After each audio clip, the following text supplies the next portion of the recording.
Hello and welcome to Business Finishing School. Let your business brain finish what your entrepreneurial heart started. Our catalyzing statement is a successful entrepreneur inside of every business.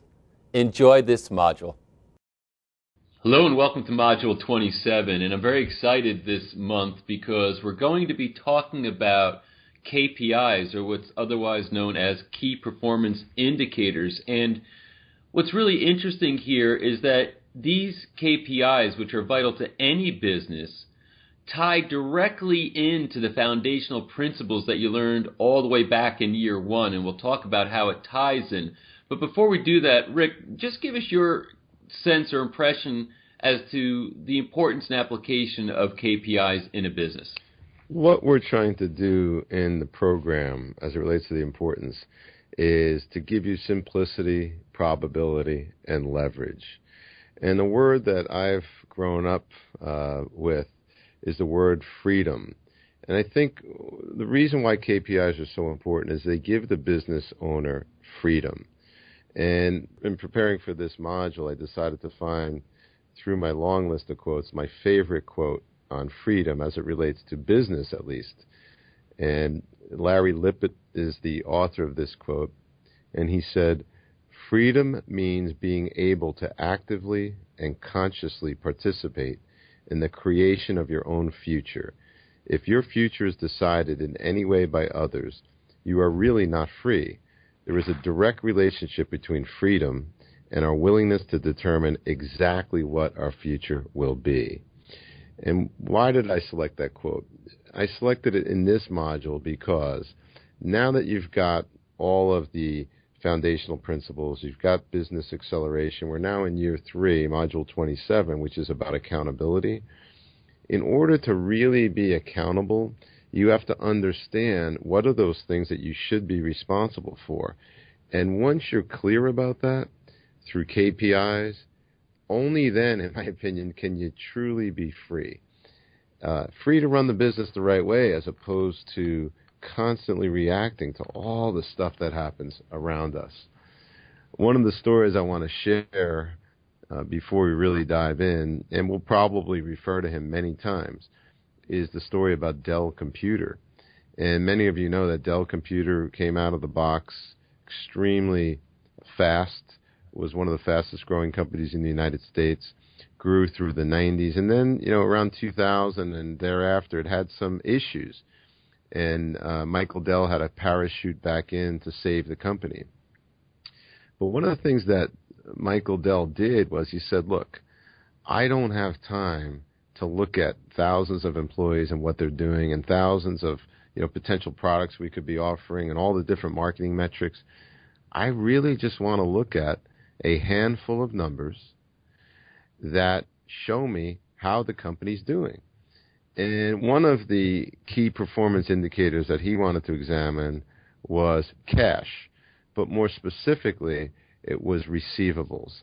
He wanted to find out, how long did it take for them to get their money back from customers. And by him analyzing this one number, it radically changed Dell Computers.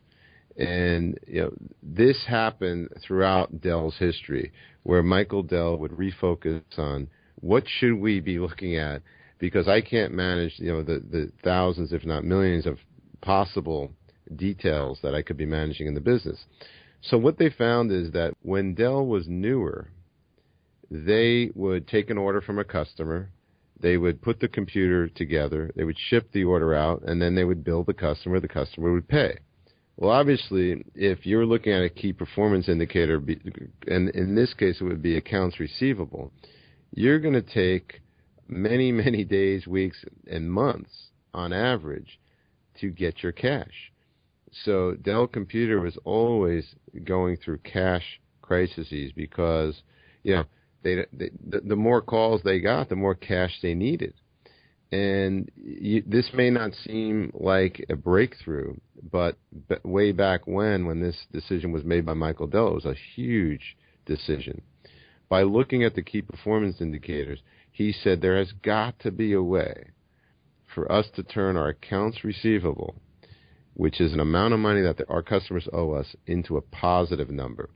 so that, in effect, Dell owed the customer money. And so they were the first computer company to get paid up front. Now, you might think, well, of course they do that. But back in the day, this was a completely foreign thing. But that was a side note story. The reason I told that side note story is because I want you to be able to identify what are those key performance measures that you have to be on top of.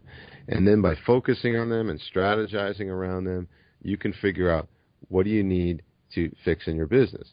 But let's go back to the story. Michael Dell decided that since he can't manage all the aspects of the business, he wanted to get 5 key metrics to look at on a daily basis. And he had those 5 key metrics feed his computer. So when he came in the morning, he just looked at 5 metrics. And they were things like cash on hand. And they were things like calls abandoned to the call center. So if 1,000 calls came in and 10 calls were abandoned before anybody picked up the phone to help that customer, that's an important call. And things like return on investment of marketing. So these KPIs changed on a frequent basis. But the point of the story is he realized that it's incredibly important, no matter how big your company is, that at any given time you should only be looking at a handful of numbers that give you the pulse of your business, that help you understand exactly what the business is doing at any given time. So by way of that story, I answered your question at the beginning, Pat, which is why are KPIs important? Right. And I think before we dive in, I have a couple of other comments to make relative to this. Number one, whatever gets measured can be managed. And also, whatever you're paying attention to is what's going to change or modify or grow or migrate in your business. What you're not paying attention to, normally entropy takes over. So that's why it's really critical to find out for your particular business what are the most important indicators as to how that business is doing. And like Rick said, with a company the scale of Dell, there are 5. You don't want to be overwhelmed with 26 different key performance indicators. The narrower that you can make that dashboard, basically, that you're monitoring, the better. So I think 5 is a pretty darn good number. I don't think you'd want to go over 10. And you want to monitor these on a rhythmic basis. So now let's start to tie in a couple of your foundational business finishing school principles with the concept of KPIs, and you'll start to see how these things come together, because this year is all about accountability. So the whole deal here is that if you have certain values in the business and you want to be held accountable to actualizing those values in reality, KPIs will help keep you accountable to getting the job done. So number one, your KPI should be based upon the values of the business. What does that business exist for? And that will help determine what you should measure. For example, if you are a business that services, let's say investors, and the role of your business is to get a rate of return for your investors, then you're going to have KPIs that are aligned with that, aligned with profitability, aligned with dividends and other things that might relate to that. However, if you're a school and what your mission is about and your values is educating students and seeing them get into good schools or seeing them get jobs, then your KPIs are not about profitability in the school. Your KPIs are about how many of our students got into college, how many of our students were placed in good jobs, etc., how many of our students even graduated from the school. So the KPIs should be reflective of what the foundational values of the business are. So you go all the way back to that very first foundational principle in year one, values-based decision-making. And I would recommend that you take out those values, you look at them and say, based on these values, what are the important numbers that we need to be tracking in this business? Then you go into module 2, which is management by objectives. So now you'd say, okay, well, what objectives should we have and what KPIs should relate to them? You should not have objectives in the business that are somehow not driving the key performance indicators. Otherwise, you got people rowing the boat in one direction for the objectives that they're given on the quarterly and annual basis, yet you're watching your dashboard every day and the numbers aren't moving because these two things aren't aligned. And then, of course, the next thing, which is incredibly important, which is the next step in the next principle in year one, is your rhythms and rituals to amplify time and success. So what Rick just said about Michael Dell, which I think is a perfect analogy, he would get up every morning and look at those 5 KPIs. So his rhythm was every morning to monitor these. My question for you as you're thinking about your own business is, what kind of a rhythm would you need to monitor 5 or so key performance indicators to make sure that your business is moving in the right direction and that you're paying attention to the things that you should be paying attention to? So just to summarize here, you now get to see the relationship between developing KPIs and looking at the foundational principles that you've put into place in your business based on this program, on Business Finishing School, and wrapping it all together in something that you can hold accountability with and can take your business to a higher level. Rick, do you make a distinction, or can you make the distinction, probably better asked, between a KPI and, let's say, an objective? Absolutely. I view KPIs as more longer term in nature and more permanent, and they kind of ebb and flow which ones you're going to focus on. Whereas an objective is something where you come up with 5 hills to climb, so to speak, each quarter. They could be 5 new hills, they could be 5 hills that are associated with the KPI, and I'm going to dig a little bit deeper so I don't confuse you. Here's what I mean about why they're longer term in nature. I believe when you look at your business's values and your business's rhythms and your business's objectives and the reason your business exists, you really need to dig in and say, when I look at all of these data points, what are the absolutely critical key performance indicators that we should be monitoring on a daily basis so that our business is strong and we can measure, the strength thereof. So here's an example of that. I know many, many people in business that have gone through a bankruptcy and said something like, I never thought to measure our cash in our business. I never thought to measure, as an example, how many days it's taking for our customers to pay.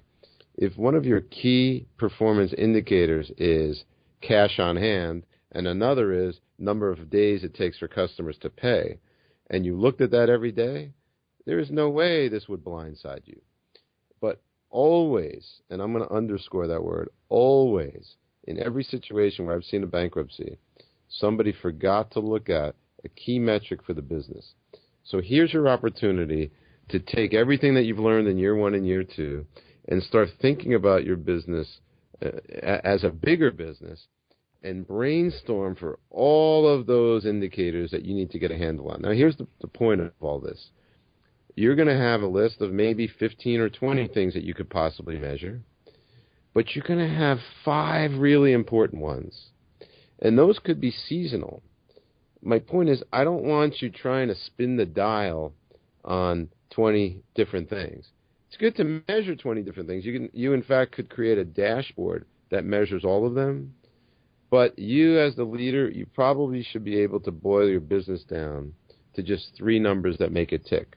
So here's what we'd like you to do. We're jumping the gun a little bit on the applications. But Patrick and I would like you to brainstorm with all the people that matter. And now you're in year 3. You've probably developed relationships with your accountability group, with your vendors, with your advisors like your attorney, with your internal employees and your staff, etc. You've got your management team. You should be able to sit down with them and ask, what do you think are the key performance indicators that our business lives and dies by? And you'll come up with a list. And you're the one that needs to boil it down to the essential ones. And then you need to measure them.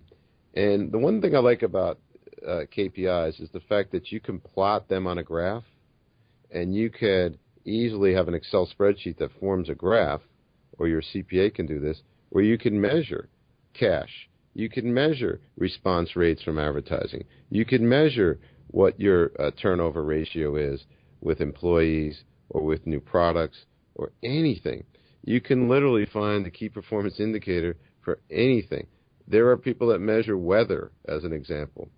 So they could just go back and look at, on a plotted graph, what the weather was, what the temperature was. So if you could do it with weather, you can do it with any aspect of your business.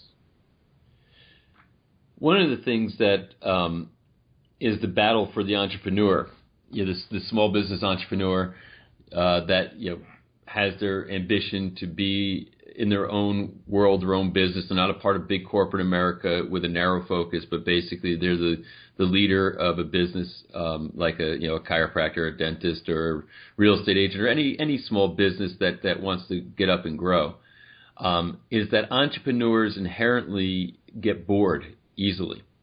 And there's a discipline about monitoring your KPIs, because what will happen is you'll say, okay, I identified these important measures, but then you get tired of seeing them every day, and you're going for the new blinky-shiny thing that Rick always likes to talk about. What's the new sexier number that I could look at, and how can I keep myself interested as compared to staying close to the fundamentals of the business that are critical for your business, as compared to getting bored with it and getting distracted and starting to look at other things that might be less important, even if they are more interesting. And I'm speaking because I'm guilty of this myself, where I like to be stimulated. I like to look at new stuff. I like to have new ideas. I like creativity and all that kind of stuff. But what I also know is that it's so critical to do the blocking and tackling on the basic stuff, and that keep those foundations firm and in place and monitor them. And I think the areas that we look at, for example, I think every business should have a KPI that relates to marketing and sales. You got to have something in there, some numbers in there. Every business needs to have a KPI that has to do with finance. Absolutely vital and critical that you should be monitoring whatever the most important financial numbers there are. If you're in a business that has customers and you have customer service, you totally want to be looking at customer service. I can remember when I went to talk about monitoring KPIs. I went to Arizona to visit a big software company there called Infusionsoft. And why did I go? Because I want to do business with them. So I like to show up and see the operation, get a sense of it. So I walked into this big open kind of like, it was a warehouse that they left wide open, had a mini football field in it, wide open like teams of areas. It was a really kind of the modern Google type of an environment. But they have a whole area that's customer service. And on the board, I mean in a big ticker on the board, they were showing the average hold time that you could see throughout the entire place, including the people in customer service, the average hold time for a customer that was calling in for tech support. They viewed that as such a critical number to monitor, and they had certain directives that they didn't want that hold time to get past a certain amount. I don't remember the exact minutes, but they didn't want to get past a certain amount. And when they got it under a certain amount, there was all kinds of victory dances and celebration. So it goes to show you that when you're going after something. Now, here's a company that basically said, we got sales and marketing, we got finance, we got all the other kind of stuff, but we know that customer service is extraordinarily important to us. Why? Because that also equates to customer retention. So they were probably looking and saying, our average customer retention isn't so good. And why? Because people probably said, we're leaving because I have a problem making your software work. And when I call, I'm on hold for 27 minutes and it's frustrating to me.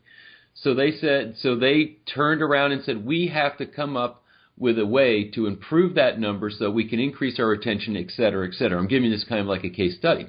So now if you can imagine, the whole company is real time. It's not even they're looking at it once a day, once a week. Throughout the day, real time, they are seeing a number on the board where they are tracking the whole time for the average person on the phone. And when I was talking to the person who was giving me the tour, they reduced that hold time by focusing on that number by over 300%. And that was a major victory for them. Wow. I love that story.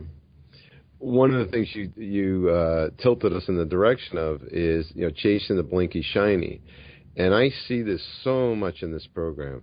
I get calls from you, many of you, and oftentimes I'll see you at the boot camps, and you'll say, Rick, what new stuff do you have? And I say, what's your catalyzing statement? Well, I'm still working on that. What are your values? Well, we haven't firmed those down. What are your objectives this quarter? Yeah, we need to work on that. If you're someone that's looking for the next blinky-shiny, then you've got to go back to the beginning and put this on the ground. And I cannot tell you the number of you guys and girls that I have spoken to that have doubled and tripled your revenue just by doing one thing, and that is doing the program. So what I want to tell you about that is we're introducing this concept to people that already have the other things firmly established. KPIs and using KPI metrics to measure all aspects of your business come when all of the other things are in place. Because how am I going to have key performance indicators if I don't have a real business? So you really need to look at it. Another thing that, just to have you understand where your mind space should be, I have spent a lot of time over the last 25 years dealing with lawyers for various reasons, whether it's buying a company or selling a company or getting involved in a lawsuit or whatever.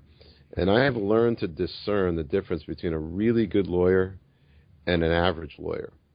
And I want you to look at the world from this perspective. In my opinion, there are very, very few good lawyers. And you ask them, how do you succeed at trial all the time, every time? And they all say the same thing. You ask any really, really good trial attorney, and they're few and far between, and they say, I figure out what the basics of the case are, and I only stay there. Because you've got to convince a jury to obviously let your client go free, or if you're suing somebody, you've got to convince a jury to take your side. But the bottom line here is most businesses are constantly looking for the next thing, the next thing, the next thing, the next thing. What this program is about is not the next thing. It's about mastering the basics and always going back to the basics. And I see this with me and you, Patrick. Oftentimes, you and I forget when we're preparing a module. What is this really about? It's about simplicity. It's about probability. It's about leverage. It's about getting people focused on principles that are tried and true, that work for billionaires.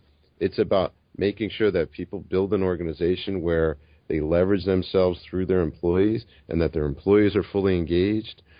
So I don't want you to get caught up in, ooh, one more thing, KPIs, because this one more thing only works if you've got a firm handle on everything else. So having said that, I want to move into some mistakes that you can make when it comes to KPIs, because the last thing we want to do is have you complicate your life. Did you want to add anything, Pat? No, I agree 100% that there's a seductiveness to doing other things, and here you are listening to this new module, but the other things have to be in place. You're 100% right.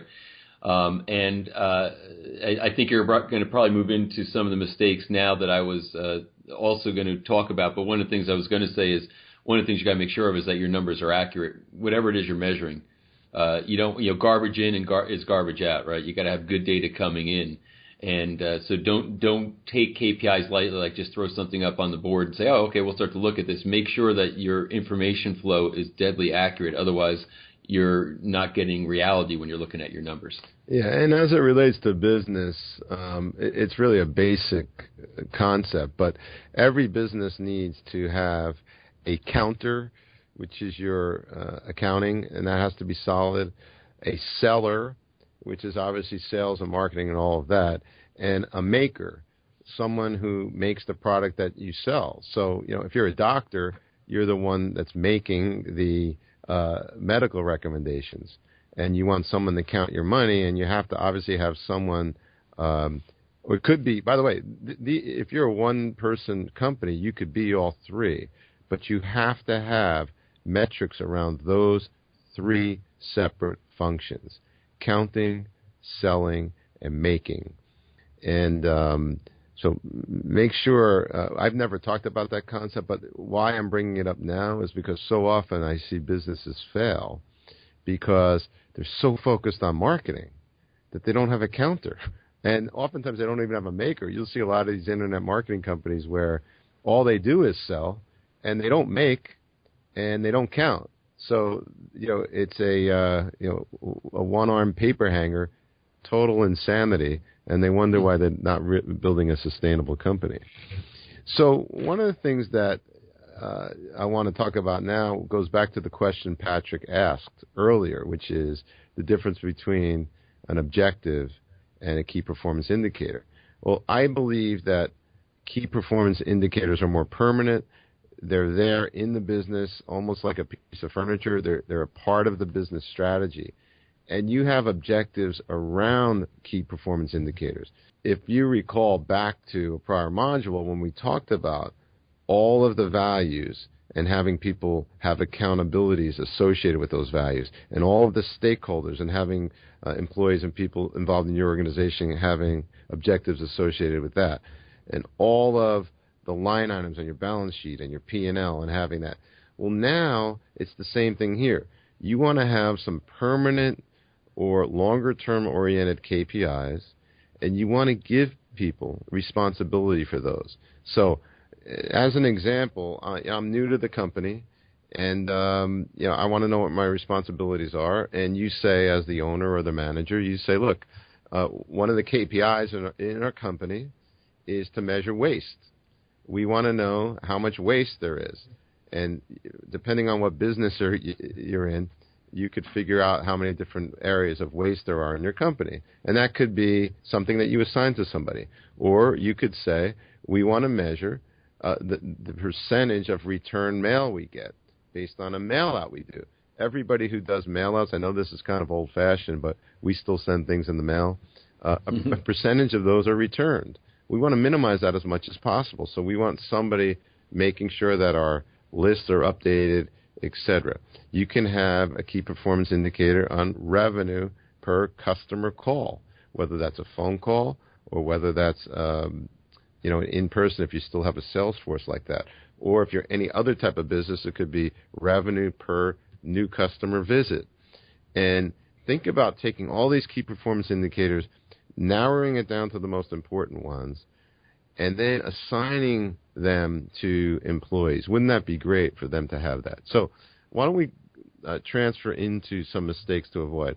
I would say the first mistake is starting off with too much complexity when it comes to this.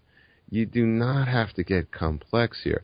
I've seen, and you've seen, Patrick, businesses that are measuring the craziest things that don't really tell you the health of the business. So you want to make sure that you have very simple, basic KPIs that are things that your employees can measure easily. Because part of the complexity is the numbers complex, but another part of the complexity is it's hard to manage. How are you able to get the data so that you can understand what the KPI is in the first place? I thought it was really interesting when I read an article about Cisco, the massive computer company, multiple billions in revenue. I don't know if you know this, Patrick, but they close their books every day.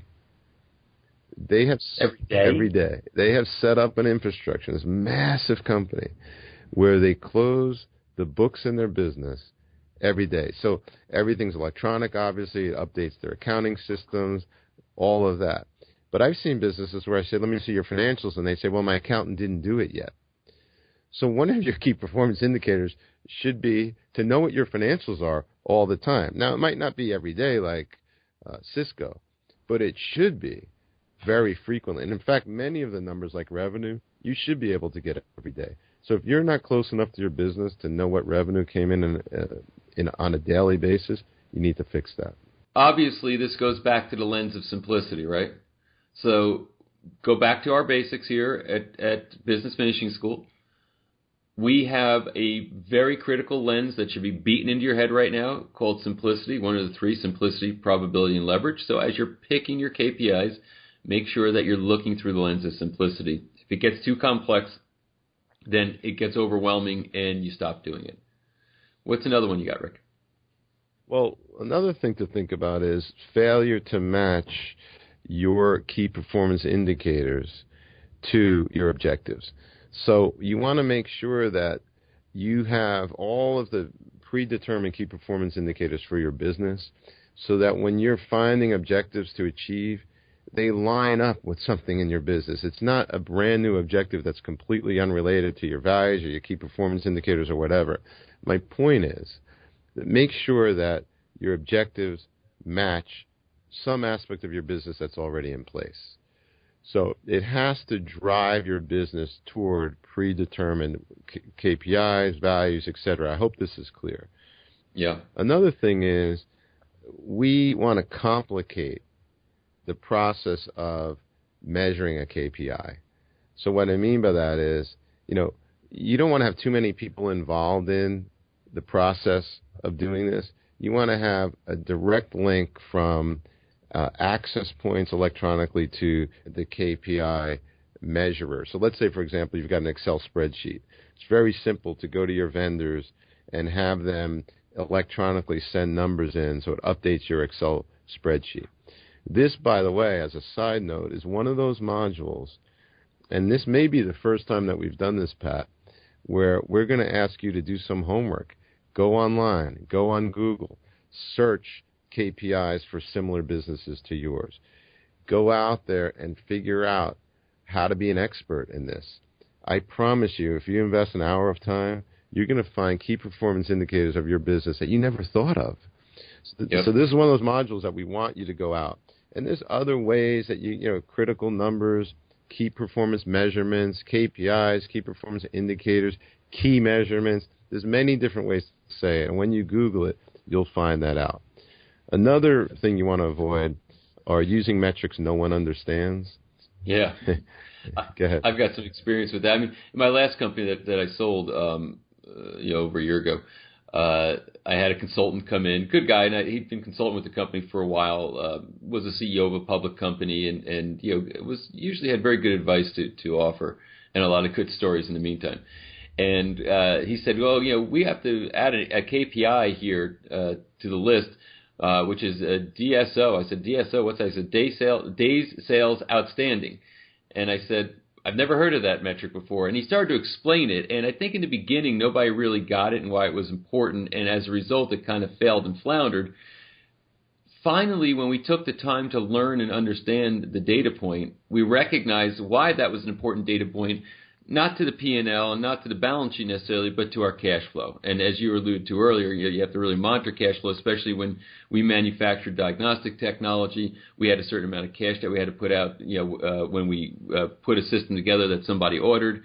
There would be this time, because most of the things released as far as how long the timeline was between the time we shipped the product and then we got paid, et cetera, et cetera. So that whole DSO started to become an important number for us as our cash got tight. But here's the moral of the story, or the point of me telling the story. When we first tried to monitor that, when nobody truly understood the KPI or what it meant to the business, but a consultant came in and said, you need to do this, we started out doing it for like maybe a week or two, and then it fell by the wayside. We stopped looking at it. We stopped talking about it. Then we got training on it, where maybe we spent an hour or an hour and a half from somebody who understood the data point to explain and teach it to us, to demystify it, if you will, and then suddenly now we embraced it and it became something that we monitored and became an effective number for us. So how does this translate, if I can just give you a sense of this? I will tell you that many of you, again, small entrepreneurial business owners, you have staff, and the staff come in and maybe they're new and maybe they don't quite understand the business yet, maybe they don't have any background or experience with it. And you start to tell them, well, we're going to monitor this, or we're going to monitor that, we're going to monitor this. It might be second nature to you, but it's not to that staff person. So this comes down to a training process where as you pick these KPIs, one of the things I'm going to recommend as a best practice is that you sit with your staff, the most important staff people, if not your entire staff, and you do a training session number by number to say, here's the number, here's what it means, here's why it's important to us. Here's the mechanisms by which we're going to track it. Even if the people aren't responsible for it, somehow they're going to get related to it. I'll take you all the way back to that story I told earlier about Infusionsoft.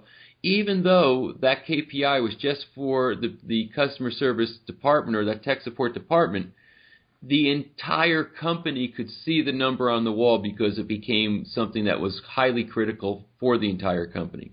So I'm going to say make sure that people understand what the numbers are, what their implications are, and then have not just the people responsible, but when you're forming the list of KPIs, make sure the entire company rallies around the list, even people who aren't maybe directly responsible for measuring that number.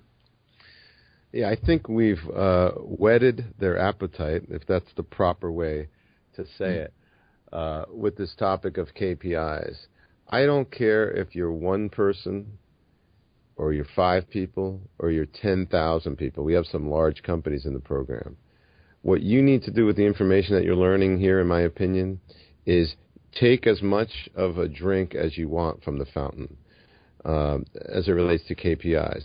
Some people do all of the modules. I was on the phone with one of our members, Chris, and he's probably listening, and he said, I watch every single module 2 times, and I've gone through all of them, and now I'm going back, and he's watching a new module 2 times per week, every week. So he says, I've probably spent 50 hours watching your mug, Sapio. That's what he said in the last 2 months. So I felt sorry for him when he said that. Me too. But the spirit of this module right here is we want you to be listening in your car, listening to it over and over, having this bake into your psyche. It's a lot less strenuous in year 3 because you've got all the foundational things. Now we're giving you more accoutrements and side dishes to take things to the next level. And so I want to at least end my piece, and Pat, you can wrap it up. I want to end my piece with a quote that you've heard me say before, but it's worth repeating now. And here it goes. Until you've added consciousness and habits around your purpose, your values, and your important business and life objectives, and KPIs reside in there, by the way, you have zero ability to differentiate between opportunities and distractions. So if Patrick and I were to say the overriding reason that we do this program is embedded right there in that quote. We want you to stop the insanity. We want you to realize and be conscious of all those distractions. We want you to realize when you're spending 8 hours watching TV when you could be focused on your purpose, or you've got relationships in your life that aren't working, but you don't cut them off, or you've got business projects that aren't going right because they don't correspond to your values. That's really what this program is about. And I wanted to re-presence it because I don't want this program to have you thinking about the next blinky-shiny thing. Patrick? Well, I would say this. Simple numbers that matter a lot give you leverage. And you want to find what those numbers are. And the staging of your business might have some impact on that. And if something says, well, that's just so obvious a number, I need something more complicated, you're moving away from what we're recommending here. You are probably to a large degree tracking a lot of the right numbers now, but now we want to bring more consciousness to it. Your revenue is going to be important. If you're in some kind of a practice, say a chiropractic practice, there's a point in time when that practice is looking for a certain amount of new patients. But after a period of time, once you have had a lot of new patients over years, the more important number becomes the retention of patients as compared to constantly getting new ones. And that would be true for any kind of a business where you bring customers through the door who are going to provide some kind of a recurring revenue transaction for you. When you're starting a new one, it's new customers that matter. But when you're mature, now it becomes repeat customers that matter. So don't make this more complicated than it has to be. Find basic numbers that are simple, that will give you massive leverage and increase the probability of success in your business on a daily basis. So we've brought attention and consciousness to this now. The rest is up to you. I think Rick gave an extraordinarily good suggestion by going online and doing a little bit of research and looking at some case studies. That's the kind of stuff that we do. And I think it's going to stimulate you. And get together in your meetings and just make this month, make it KPI month. Go back, revisit what you measure, revisit how often you're going to look at it, and recruit your staff and employees into that. And you're going to start seeing that next month the accountability of your business to those numbers is going to go up significantly, and it's going to be a game changer for you. So I hope that you'll listen to this a few times, you'll take it to heart.